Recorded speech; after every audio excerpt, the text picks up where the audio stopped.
Episode 86۔ میں نے بنگلے کی باؤنڈری وال کا جائزہ لیا اور تیز رفتاری سے دیوار کی طرف رینگ کیا۔ برآمدے میں صرف ایک بلب روشن تھا۔ اس کی روشنی اتنی ناکافی تھی کہ لان کا وہ حصہ مکمل تاریکی میں تھا جہاں اس وقت میں موجود تھا۔ میں پھرتی سے کھڑا ہو گیا اور اچھل کر دیوار کا اوپری حصہ پکڑ لیا۔ مجھے افسوس ہو رہا تھا کہ میں نے اپنے ساتھ یو آر گن کیوں نہیں رکھی۔ مجھے بھلا کب اندازہ تھا کہ میرے پہنچتے یہاں بھی مارا ماری شروع ہو جائے گی۔ میں نے جسم کو بیلنس کیا اور جھٹکے سے دیوار پر پہنچ گیا۔ پھر اگر فوراً ہی باہر کی طرف نہ لڑک جاتا تو حملہ آور کی گولی مجھے چاٹ جاتی۔ اس نے شاید میرا حوالہ دیکھ لیا تھا۔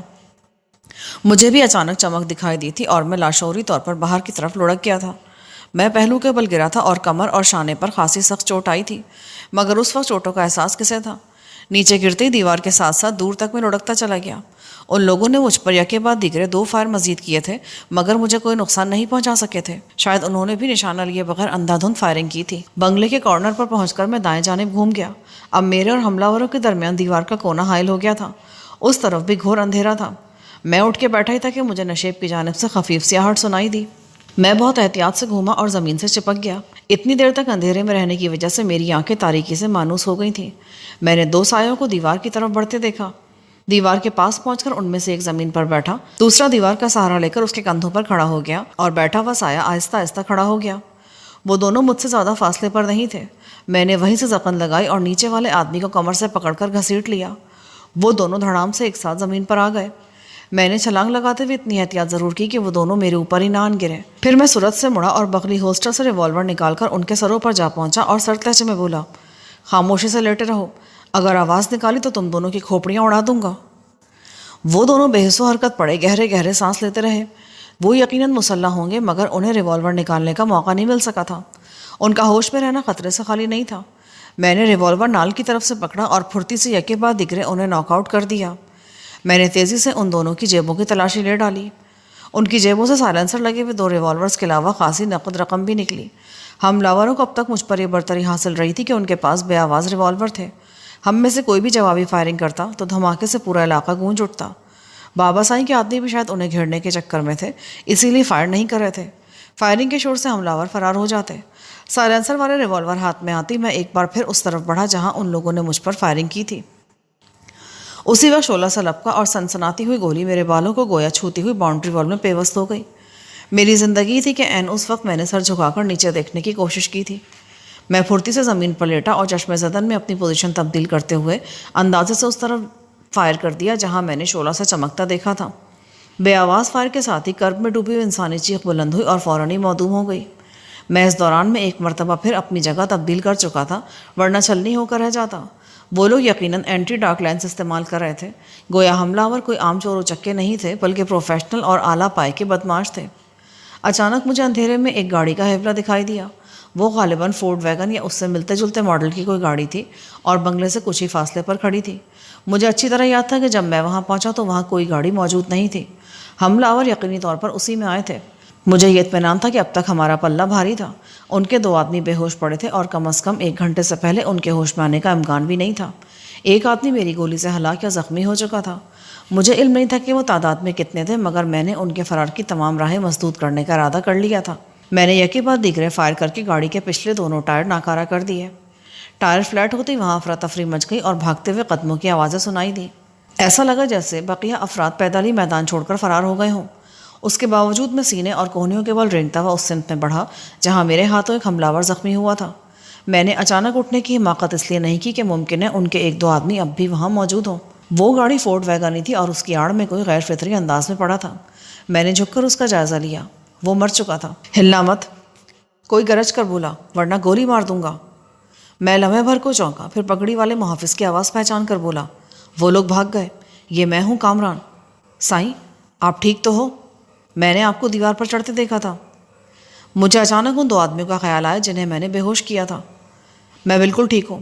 باؤنڈری وال کے دائیں طرف 2 آدمی بے ہوش پڑے ہیں، انہیں اٹھا کر اندر لے جاؤ اور پولیس کو فون کرو کہ بنگلے پر ڈاکوؤں نے حملہ کیا تھا۔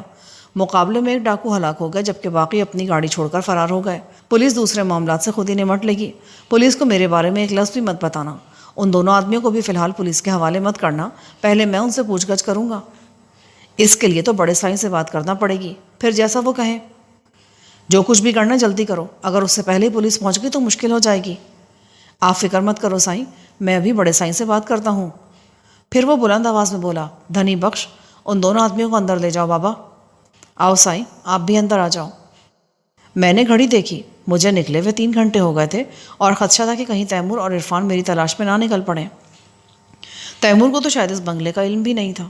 یہی سوچتا ہوا میں اندر آ گیا۔ پگڑی والا کوریڈور کے سرے پر رکھے ہوئے ٹیلی فون پر مصروف ہو گیا اور ٹرنک کال بک کرا کے اندر کی طرف جانے لگا تو میں نے اسے آواز دی، سنو، کیا نام ہے تمہارا؟ ان دونوں آدمیوں کو ایسی جگہ رکھنا جہاں ان سے پوچھ گچھ کی جا سکے۔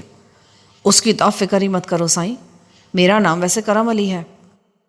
وہ مجھ سے بات کر ہی رہا تھا کہ ٹیلی فون کی گھنٹی بج اٹھی۔ میرا دل انجانے خدشات سے دھڑک اٹھا۔ ٹرنک کال اتنی جلدی نہیں مل سکتی تھی۔ اس کا مطلب یہی تھا کہ فون ہاسپٹل سے آیا ہے۔ ممکن ہے علی مراد کی حالت پھر بگڑ گئی ہو۔ کرم علی تقریباً بھاگتا ہوا فون پر پہنچا، پھر ریسیور اٹھایا اور اس کے بعد جھنجھلا کر بولا، ارے بابا، میں ان پڑھ آدمی ہوں، مجھے انگریزی نہیں آتی، میرے ساتھ اردو یا سندھی میں بات کرو۔ پھر وہ خاموش ہو کر دوسری طرف کی بات سننے لگا۔ اچھا، حسرت ہے تو پھر آ جاؤ۔ اس کی بات سن کر میں تیزی سے اس کی طرف بڑھا۔ مجھے اندازہ ہو گیا تھا کہ یہ فون حملہ آوروں کی طرف سے تھا۔ کون کامران؟ کرم علی نے سرد لہجے میں پوچھا۔